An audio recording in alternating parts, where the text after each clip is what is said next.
Terima kasih untuk Anda yang masih bergabung bersama dengan kami dan di segmen ini kita akan review bagaimana jalannya perdagangan di sepanjang hari ini. Dan kami ingatkan kembali Anda masih bisa berpartisipasi di WhatsApp interaktif kami nantinya di 0812 di 8788 di 3723 seperti yang tertera di layar televisi Anda nantinya. Dan saat ini kami sudah terhubung melalui Zoom bersama dengan Bapak Peter Susilo selaku Branch Manager of JUC Gocuan Semarang. Kita akan langsung sapa saja. Pak Peter, selamat sore. Apa kabar Pak? Selamat sore Pak David, apa kabar? Kabar baik juga Pak Peter. Hari ini kabar baik datang dari Indeks Harga Saham Gabungan Pak. Penguatannya terutama di menit-menit terakhir jelang penutupan Betul. ini naik semakin tinggi dan tampaknya semakin dekat ke level 7.400-an. Review Betul. singkat Pak Peter, pergerakan Indeks Harga Saham Gabungan dalam sepekan terakhir dan penguatan signifikan yang kembali terjadi hari ini. Kalau saya lihat memang pasar ini masih mencermati beberapa faktor nih Pak ya. Kita lihat ada kebijakan The Fed ini terkait suku bunga ke depan ini nanti. Kemudian ada juga ada faktor-faktor rencana kenaikan PPN 12% ini di Januari 2025 pasti akan juga menentukan juga.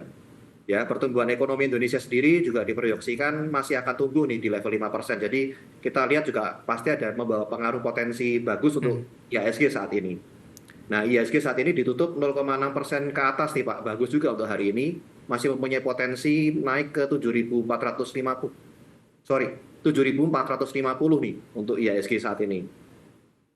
Itu untuk jangka pendek Pak Peter? Iya, iya. Untuk jangka kita lihat sepekan ke depan ya Pak ya. Iya. Harusnya sepekan ke depan ini nanti untuk IHSG bisa mencapai resisten di 7.450. Dia punya potensi ke sana nanti. Oke, ini sudah memasukkan indikator window dressing Pak Peter? Oh belum. Window dressing nanti bisa naik lagi Pak. Ini baru sepekan Berapa aja. target akhir tahunnya dengan memasukkan indikator window dressing untuk IHSG? Harapan kalau dari saya lihat ini sih harapan saya sih bisa di atas 7.500 ya Pak ya untuk IHSG. Baik, secara siklus ini Pak Peter, mungkin juga untuk tambahan informasi bagi para investor, seperti apa skenarionya? Apakah sinyal-sinyal dari window dressing itu sudah mulai terlihat dari sekarang atau ada jangka waktu tertentu Pak sebelum puncak dari window dressing terjadi?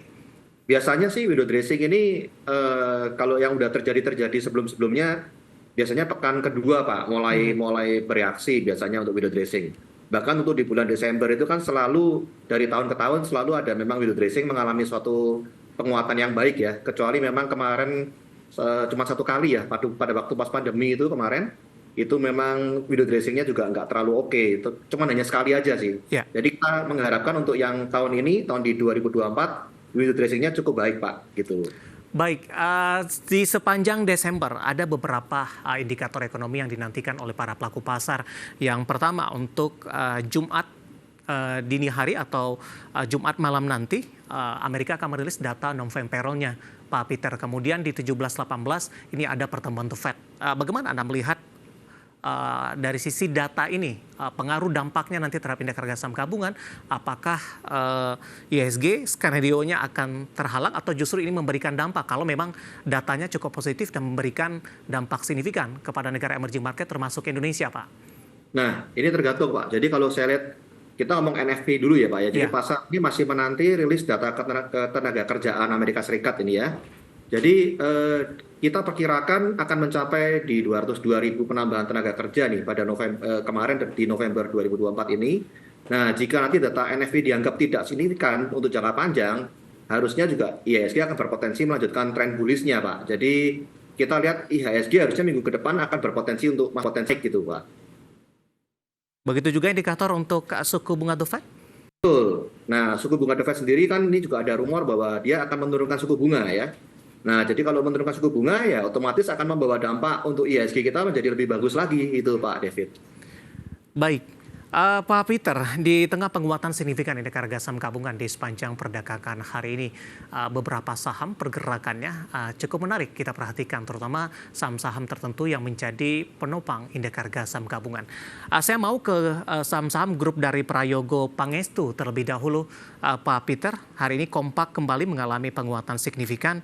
Beberapa sahamnya diantaranya Brand, TPIA menjadi kontributor terbesar penguatan hari ini. Bagaimana analisis Anda pola pergerakan untuk saham-saham grup Prayogo Pangestu yang secara siklusnya Ini ketika mengalami penguatan seiring kompak untuk saham-saham dari grup Prayogo Pangestu lainnya, Pak Peter. Iya, kalau saya lihat sih memang grup dari Pak Prayogo ini memang menjadi salah satu pemimpin kapitalisasi pasar ya Pak ya, di BI ini ya Pak ya, nilainya juga cukup besar ya. Jadi kalau saya lihat sih memang kita lihat ada Brand, ada BRPT ya, kemudian ada TPIA, ada Cuan itu ya Pak ya kita lihat. Kalau untuk Brand sendiri sih untuk saat ini saya sih hold ya Pak ya untuk Brand. Brand ini punya potensi sampai ke 8825 untuk resisten dekatnya Pak ya. Dia akan menutup gap di sana tuh 8825. Ya. Kemudian masih bisa melanjutkan aksinya dia bisa ke atas sampai ke 10725 Pak untuk Brand. Baik. Nah, sedangkan hari ini Brand menguat Pak di 13,33%, ditutup di 8.500. Masih ada potensi ke 8.825 hingga ke 10.075 untuk Brand. Rekomendasinya seperti apa? Apakah masih memungkinkan untuk masuk di perdagangan di pekan depan Pak dengan penguatan signifikan terjadi, atau lebih ke arah wait and see, tunggu dari level diskon atau koreksi sehat terlebih dahulu? Kalau Brand sih saya berani masuk sih Pak untuk Brand ya.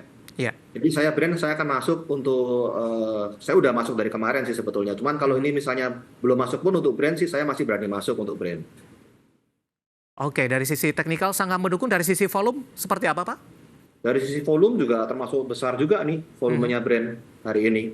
Jadi harusnya dia akan melanjutkan potensi ke atasnya untuk Brand ya Pak ya. Baik. Kalaupun misalnya memang mau apa, kita lihat untuk mau menawar gitu boleh. Brand soalnya kan kita lihat volatility-nya dia kan juga termasuk kencang nih ya, 6%-an kira-kira volatility Brand. Jadi ya kita lihat dari 8.500 kita kurangin sekitar 5%-an gitu masih boleh untuk tawar di area-area itu. Baik. Kita bergeser ke TPIA, Pak Peter. Hari ini juga ditutup menguat di 3,58, di 86, tadi sempat ke 89. Analisis dan rekomendasi untuk TPIA. Kalau untuk TPIA sendiri, ini kita udah lihat bahwa candle dia udah 3 hari hijau juga ya untuk TPIA. Jadi biasanya kecenderungan udah 3 hari candle hijau ini biasanya dia akan koreksi dulu untuk TPIA. Jadi pastinya untuk yang punya kita harus tentukan mau taking profit ataupun pasang trailing stop untuk TPIA.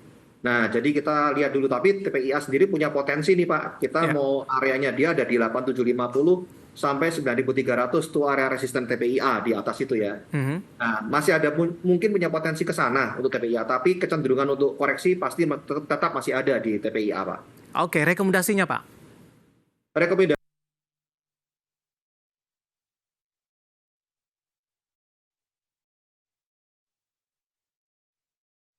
di level berapa dan profit taking di level berapa Pak? Untuk trailing stop kita lihat bahwa saat ini dia punya low di 8.300. Jadi besok seandainya memang dia di bawah 8.300, saya akan ajukan dia untuk trailing stop untuk taking profit dulu. Oke, penutupan hari ini TPIA di 8.675 menguat signifikan di 3,58%. Pak Peter, kita bergeser ke sektor energi Pak. Ini menarik Pak, saham pendatang baru. Ada AADI hari ini masih melanjutkan penguatan signifikan dan kembali mengalami auto reject atas. Nilai transaksi tadi sampai siang kalau tidak salah ini sudah mencapai 2 triliun rupiah. Bagaimana Anda melihat sambutan investor terhadap AADI dan rekomendasinya secara teknikal? Nah ini dia, kalau lihat saham AADI ini Pak ya, memang saham AADI ini mencatatkan kelebihan permintaan memang ya. Iya. Jadi kalau saya lihat juga harga IPO AADI dinilai masih under value Pak, dengan PER 4-5 kali yang lebih rendah dari rata-rata industri batubara ya. Jadi kalau saya lihat rekomendasi saya untuk AADI dengan valuasi yang masih rendah dan prospek bisnisnya masih kuat, memang AADI menarik sih untuk akumulasi bertahap di level support. Cuman untuk saat ini kan baru 2 hari Pak, jadi ya kita lihat yang udah dapat ya hold dulu. Kalau yang belum dapat ya saya bilang saya wait and see dulu Pak kalau yang belum dapat, karena udah 2 kali ARA ini ya. Betul. Dan antri belinya juga cukup lumayan katanya Pak. Oh iya. Ya, kemarin boleh dibilang ada kejadian itu kan Pak. Yang beli juga kita lihat mayoritas di JUC. Oke, betul. Dan penutupan hari ini di 7975 menguat signifikan ARA di 19,92%. Jauh sudah melonjak dari level harga IPO di Rp5.550 per sahamnya. Dari energi kita bergeser ke perbankan Pak. Ada yang menarik juga ini yang kita akan bahas.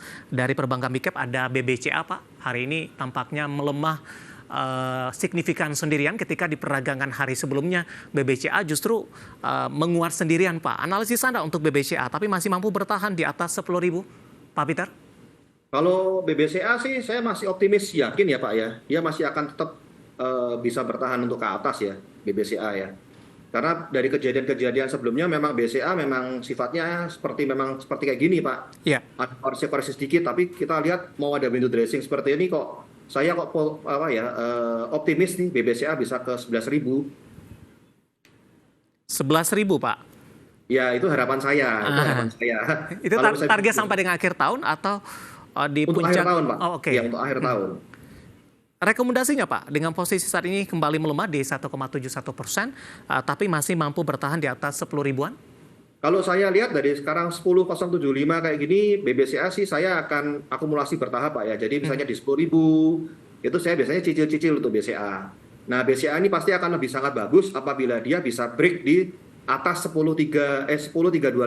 Bila dia udah bisa di atas 10.325, ya harusnya dia akan potensi akan melanjutkan ke atas nih Pak, bisa sampai ke 10.875 BBCA. Oke, analisis untuk BBCA pemirsa yang posisi saat ini mengalami pelemahan yang cukup dalam jika dibandingkan dengan perbankan big cap lainnya, di mana BBCA tertekan di 1,71% dan penutupan hari ini masih di 10.075. Dan lagi-lagi keputusan investasi tetap ada di tangan pemirsa IDX Channel. Pak Peter, bagaimana Anda melihat ini untuk pemilihan saham-saham yang akan diharapkan naik nanti di momentum window dressing, Pak? Tipe-tipe seperti apa? Kemudian sektor dan saham apa saja yang berpotensi terkait dengan momentum ini? Sorry, bisa diulang Pak? Seperti apa gimana tadi? Ya, tanya. Seperti apa Pak Peter? Terkait juga dengan pemilihan saham-saham dan sektor yang berpotensi naik tinggi nantinya di momentum window dressing, Pak?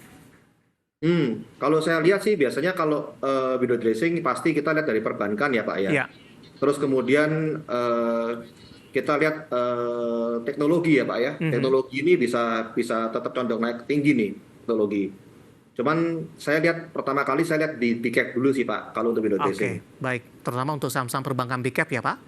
Iya. Oke, Pak Peter menarik. Kita akan jeda kembali terlebih dahulu. Nanti kita akan coba lihat saham-saham pilihan apa saja yang Anda rekomendasikan dan sekaligus update penutupan perdagangan di sesi kedua hari ini. Dan pemirsa, kami akan segera kembali sesaat lagi.